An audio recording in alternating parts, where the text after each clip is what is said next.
Ang atong unang pagbasa naghisgot og duha ka babae, ang usa asawa, ang usa ulipon. Ang kasabot ani si Sarah, asawa ni Abraham, nya si Agar, ulipon man to ni Sarah, si Agar. Nya si Sarah nahutdan sa iyang paglaom nga makaanak pa siya. Siguro mga edad niya to mga 90 na.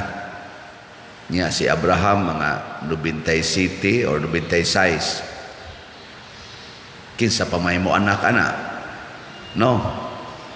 Mao to nga niingon si Sarah, Abraham, murag wa na gyoy timailhan nga manganak pa ko. Ang timailhan nga matuman ang saad sa Ginoo nga makabaton tag anak, dili na pinaagi og natural ako. Pwede man na nga naa kay paanakan nga babae sa akong pagtugot, unya kun mamabdos ato ng anak. Legal man na sa ila, basta motugot ang asawa ba, nya mo to'y ilang i-adapt. Siya sige, sulay og pamabdos ning akong ulipon si Agar, si Abraham ning tuman lang pod. Kay batanon man sa tos Agar, mga siguro napatos mga 20 o 30 ang edad. Nya iyang asawa 90 na goy edad, mas nindo tong 30. So wa gyud mo reklamo si Abraham, mabdos dayon si Sarah o si Agar. Ingon din si Sarah, mauna ni ang sign.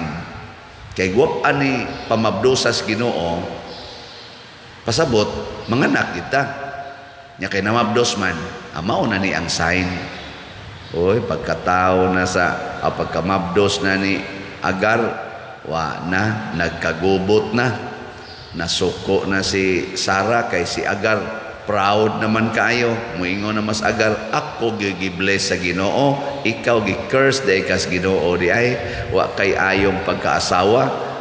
Naglagot si Sarah, bugnoo naman niya si Agar. Ingon na sa Abraham, ikaw ginakaingon ani nganong imong gipamabdosan. Ingon sa Abraham, igo ra kong nituman sa imong sugo. Nya karon maglagot na kay sa gara na kay tanang animal, dako gara na kayo.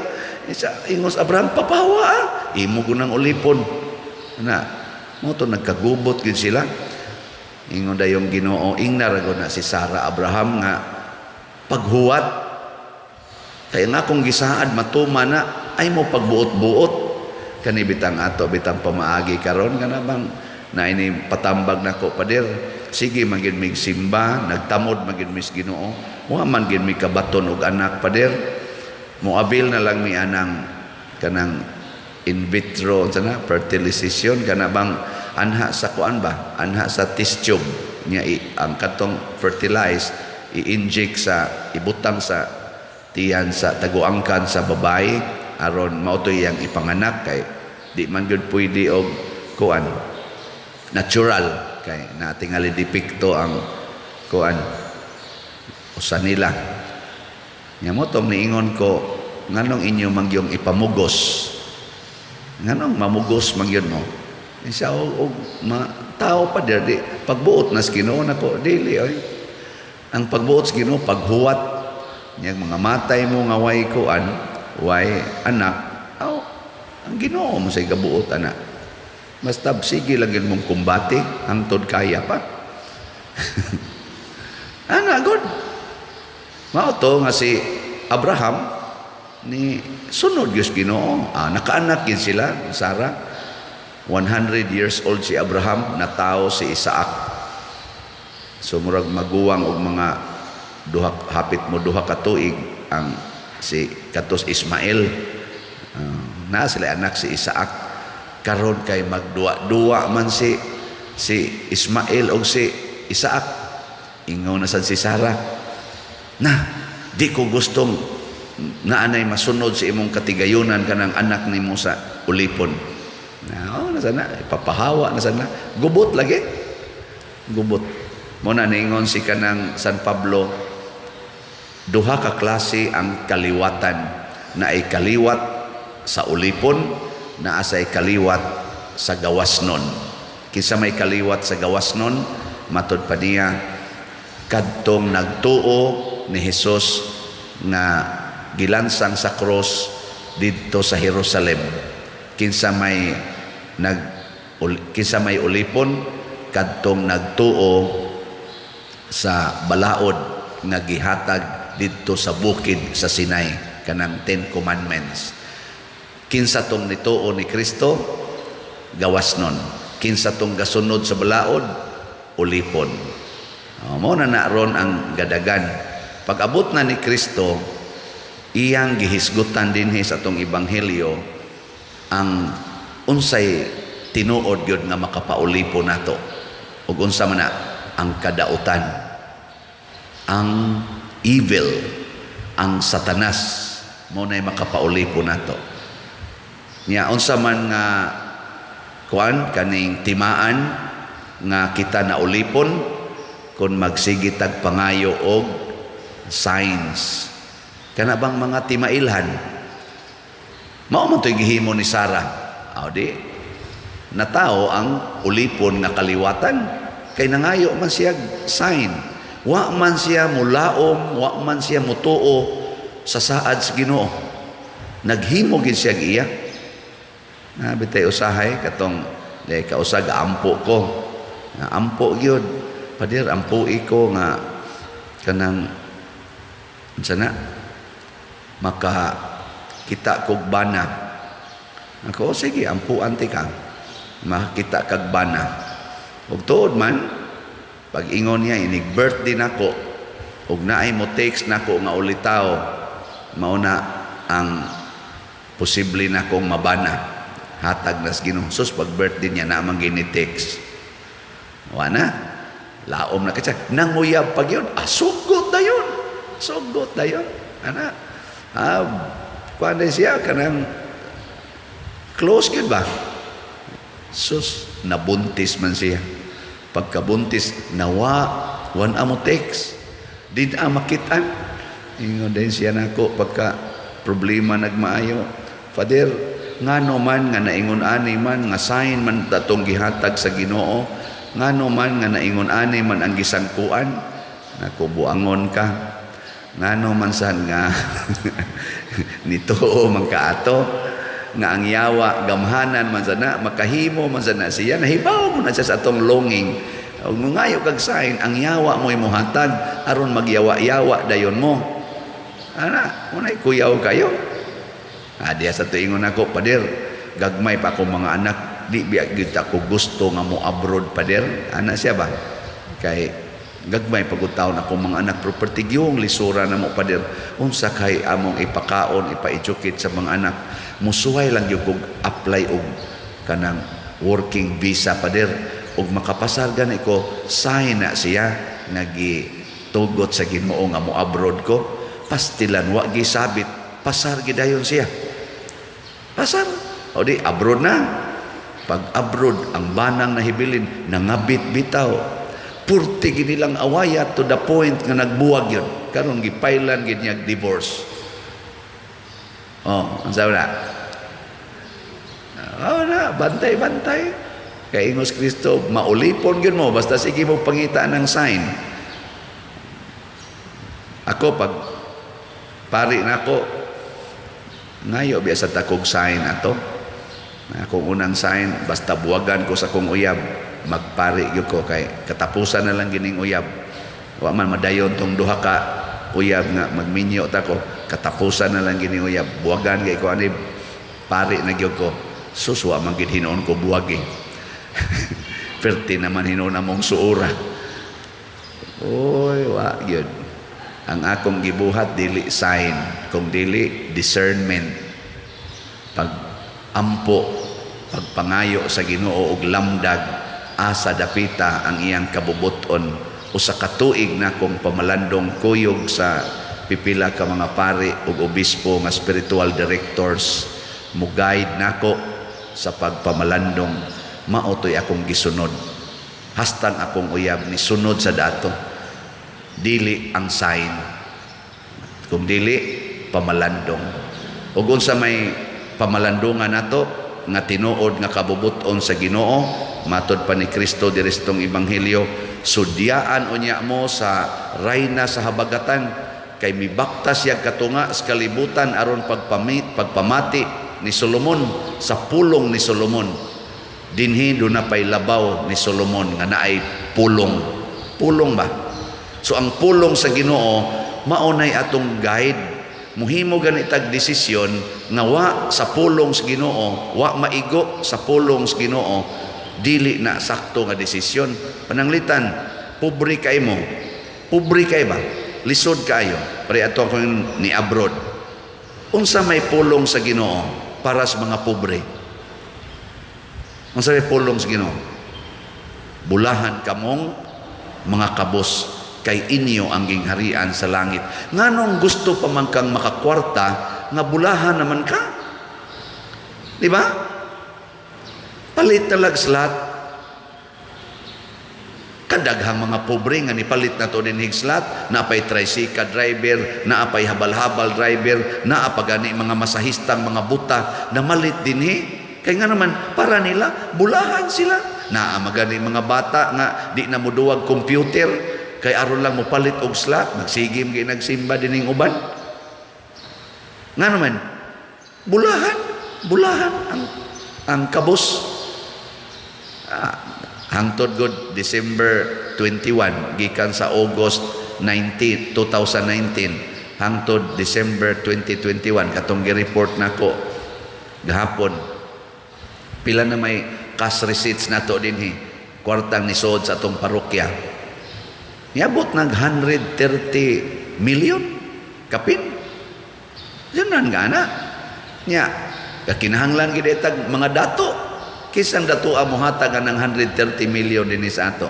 Kanang hinay-hinay palit slot, hogs kolekta, donate dito inig sakramento, pabunyag hatag 50, 150. Atong itigom-tigom, sige yung hinatagay. Hangtod na tigom yun. Nagtuman man ta sa sugo sa Ginoo nga simba, ampo, ako sad wali sad, kana sangyaw nga natay panginahanglan, hangtod karon napatay daghang slot nga baligya. Anangod niya mo palit masad. Sige palit. Bulahan kamong mga kabos. Diha dapita. Ngayo sa kapari nga nangayo nato din higtabang tungod sa iyang panginahanglan, sa iyang pag-eskwela. Akong gitabangan, hurot gyud og bayad ang iyang tuition din foreigner man ni siya.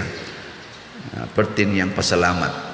Naghimo siyang suwat, Father, ipadangat sa imong parishioners nga perti ginakong pasalamat. Nya nangutana siya nako, nganong generous mga ka, Father, nako kay nahigugma man ko sa kakabos, Father.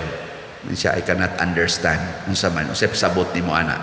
Nako, kita bayang pari basta magmisa ta nabiya gid tay kolekta nya purti gid na kung daghan nagkolekta sa akong misa unya kay gusto man kong mahimong kabos akong i-share mo nang yano kay kung mubayad sa imong tuition kay nga naman wa man ko magbalyo sa akong kaugalingon og kwarta karon gay tingali mas daghan kag kwarta kay kanako kay sige man kang misa nya akong stipend ako ram nang ihatag balik nga ris community. Wa jud koy ako ug mao nang kamao ko bang hatag kay nahigugma man ko sa kakabos mao nay timaan nga plano ni Ginoo dili ni sign pagtuman ana na siya kading atong slot din palit sad ko di sa ko palkansi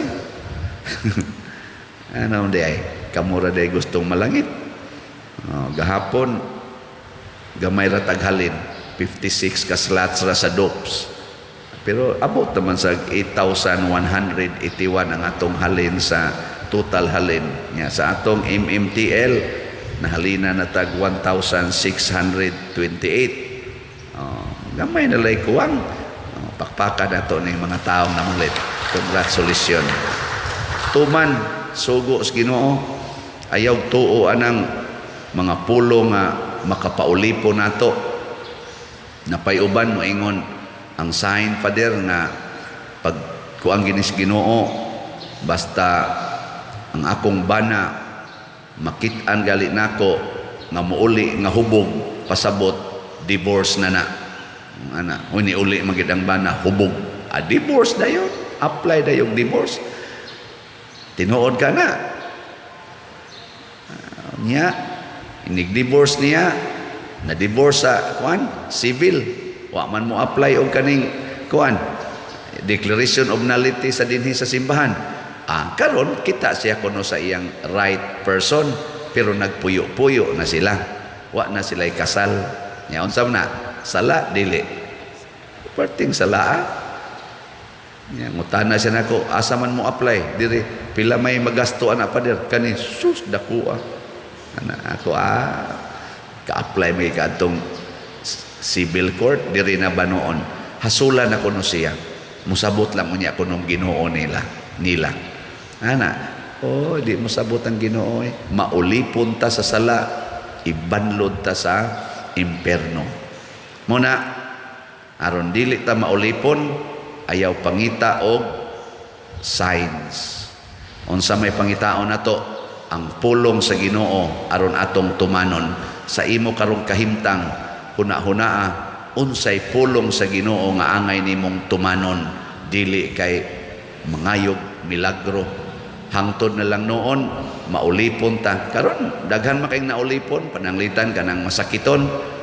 Nya moingon din adto didto anang lugar kay naay birhen didtong nihilak. Igabot mo nga tus birhen nga nihilak, hikap-hikap dayon ka, pagpa-check up nimo sa doktor, wa na ka, negative na imong cancer. Unsa may mahitabo nimo? Ma-attach ka katong imahin sa birhen nga nihilak. Di ba? Adto na ka dito, ang tanan nga imahin sa birhen, bisag ka na pang dihang naiparokya nga naibirhen, di na nimo tagdon kay katog yung birhina nga nihilak. Di ba? Nya unsa man na? Evil. That is evil. Nganong di man ka mutuo nga ang birhen present, bisan diha mismo sa imong balay, ang gahom sa birhen na diha. Katog imong hikapon, katog imong adtuon, aron adtog didto ang gahom sa Ginoo. Gitawag nag fanaticism. Fanatic na ka ba? Kana na lang yun. Basi gatuo mo nga ang kamot ra yung padersyano mo imo pandong ninyo aron mo maayo sa inyong sakit or matuman ang inyong pangandoy. Ngano mo din ang kamot sa ubang pare, Father Arnel kaniadtong ato dinhing assistant o kanang tanang mga pare, wa day nay gahom ilang kamot nga anointed man as Ginoo. Napanatik na kang padersyano. Pero mas maisan mo ang marisan mo, basta mo palit mo slat na okay raman sa siya. Pero ayaw pagtuo nga si padersyano ragyan mo ay agiana sa grasya. Mo usahay nga basta ang pari gani healing mass, nya kaning paria mo mag-healing mass, basta ng simbahan hapit dili maagiag tao kay pertig yung punua. Pero naa gani pari nga lain mag-healing mass ta lima ra gyud ka buok mo anha. Nga naman, wa na'y gahom ng paria. Nalimot nga ang misa, ang pulong sa Ginoo nga gi-celebrate, gamhana na, o maunay tinuod nga, presensya sa Ginoo. Dili ng healing sa atong lawas, kay kani atong lawas, mamatay ra ni. Ang importante, matod pa ni Kristo sa atong Ebanghelyo, pag hinulsol mo sa inyong mga sala, sudyaan o niya mo sa taga Ninibe, nga naghinulsol sa ilang mga sala pagkadungog nila sa pulong sa Ginoo diha ni propeta Jonas ni abayay labaw pa kang Jonas dinhi. Naghinulsol ba mo sa inyong sala o magsige lamog pangayog healing sa inyong lawas pero wa gyoy healing sa inyong kalag. Ang paghinulsol mo importante, dili ang kaayuhan sa sakit. Mas may magig masakit aron makahinulsol. San Roque na nasanto sa iyang sakit. Saint Teresa of the Child Jesus nasanta sa iyang sakit. Ug daghan pang mga santos, Saint Francis of Assisi, Padre Pio, naghatagan tog stigmata, mao to ilang namatyan ang ilang sakit. Grasya na ang sakit kay makapahinulsol na nato. Muna nanagani kay cancer nga stage 2 ingnan Ginoo, Lord, pwede ra gyud mas stage 4. Ang importante kining akong pagdumot sa akong isig katao mawagtang na unta ni, kining akong pagdumot sa kanhi kabit sa akong bana nga di jud ko mutagad ako na unta ning mawagtang kining akong pagkahimalikas, kining akong pagkasugarol, kining akong pagkapalahubog, mawagtang unta ni dili lang ang kaayuhan o ang kwarta ray akong sige hagtan-aw nga maoy grasya. Ang dakong grasya mao gyud ang paghinulsol sa sala. Sige, lingian na imong tupad kay basig nakatuog na diha. Mangutan ina maghinulsol na ta. Ingna niya. Sige lang tag pangwarta niya ang kanang kwarta ipalit dag slot. Di ba? Nindog na tayo.